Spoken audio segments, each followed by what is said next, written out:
Hello everyone, welcome to my channel Shilpa's daily life. তো এখন বেজে গেছে সকাল 7:30। আজকে ঘুম থেকে উঠতে দেরি হয়ে গেছে। উঠে দেখলাম মায়ের মোটামুটি কাজ সারা হয়ে গেছে। আমি উঠে ঘরটা মুছলাম, তারপরে জল চলে এসেছিল, জল তুললাম, ফ্রেশ ট্রেশ হয়ে চা বানিয়ে দিয়েছি। যেহেতু বাগানে কাজ হচ্ছে, মিস্ত্রি লেগেছে, তাই জন্য চাটা বানিয়ে দিলাম। মা এখনো চা খায়নি, আমিও খাইনি। তো চাটা খাবো, খেয়ে দিয়ে আবার খাবার বানাবো। তো চলো তোমরা ভিডিওটা দেখতে থাকো।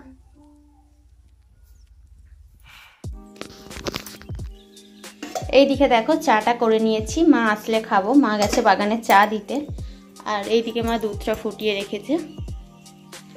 আর আমি রাত্রিতে মটরটা ভিজিয়ে রেখেছিলাম, তো এটা দিয়ে আজকে ঘুগনি বানাবো, তাই জন্য আগে চাটা খাই, তারপর বাকি কাজকর্ম করব। দেখো পেঁয়াজ, আদা, রসুন, কাঁচা লঙ্কাটা কেটে নিয়েছি, আর মটরটা আমি প্রেসার কুকারে সেদ্ধ করে নিয়েছি। আলুটাও এখানে কেটে নিয়েছি। তো এবার উনুনে রান্নাটা করে নিই। দেখো এখন 11টা বেজে গেছে, আর আমি এখানে আলু সেদ্ধ দিয়ে ভাত মাখিয়ে নিয়েছি। তো আজকে রান্না হয়েছে এরকম সেদ্ধ, পটল সেদ্ধ, ঢেঁড়স সেদ্ধ, তারপরে ডিম সেদ্ধ আর আলু সেদ্ধ দিয়ে ভাতটা করেছি, আর শাক ভাজা হয়েছে, এই আর কি। আর বেশি কিছু রান্না বান্না আজকে হয়নি। আর এই যে আমি ভাতটা নিয়ে বসে গেছি, এটা খেয়ে নিই, খেয়ে দিয়ে চলে যাব কলেজে। আর মোটামুটি একটু দেরি হয়ে গেছে, চলো খেয়ে নিই, ঝটাপট করে বেরিয়ে পড়তে হবে।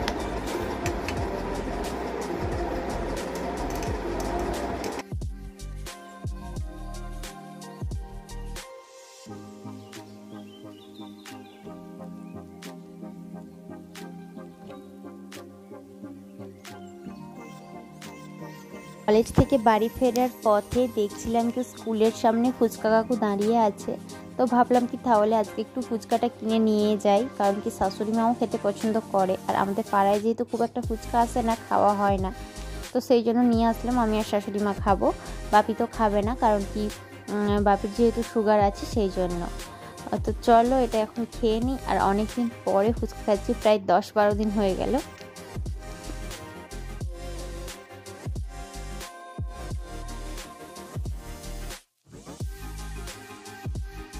এখন দেখো রাত্রিতে চলে এসেছি রান্নাঘরে, আর এখানে আমি দুটো হাঁড়িতেই দুধ গরম করতে বসিয়ে দিয়েছি। তো চলো আজকের মতো ভিডিওটা আমি এখানেই শেষ করছি।